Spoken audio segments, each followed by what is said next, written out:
वालेकुम अस्सलाम व रहमतुल्लाहि व बरकातुहू। और भाई कैसे हो? अल्लाह के फजल से ठीक हूँ। मैं आपसे कुरान के मुताल्लिक कुछ सवालात पूछना चाहता हूँ। जरूर भाई पूछो।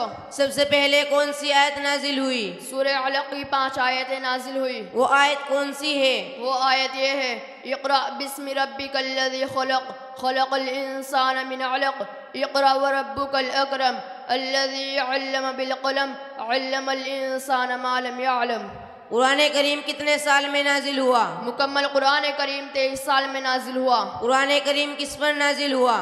हज़रत मोहम्मद मुस्तफ़ा सल्लल्लाहु अलैहि वसल्लम पर नाजिल हुआ। हमारे नबी मोहम्मद मुस्तफ़ा सल्लल्लाहु अलैहि वसल्लम कहाँ पैदा हुए थे? अरब के मुल्क में मक्का मुअज़्ज़मा एक शहर है, वहाँ पैदा हुए थे। मुसलमान खुदा ताला की बंदगी कैसे करते हैं? नमाज पढ़ते हैं, रोज़े रखते हैं, माल की ज़कात देते हैं और हज अदा करते हैं।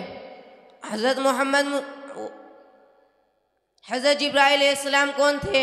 फरिश्ते हैं जो खुदा ताला के हुक्म पैगंबरों के पास लाते थे। आपके वालिद और दादा का क्या नाम था? आपके वालिद का नाम अब्दुल्लाह और आपके दादा का नाम अब्दुल मुत्तलिब था। कुरान मजीद हज़रत मोहम्मद मुस्तफ़ा सल्लल्लाहु अलैहि वसल्लम पर एक मरतबा उतरा है, थोड़ा थोड़ा नाजिल होता गया। कभी एक आयत, कभी 2-4 आयतें, कभी सूरत, जैसी ज़रूरत है उतरता गया।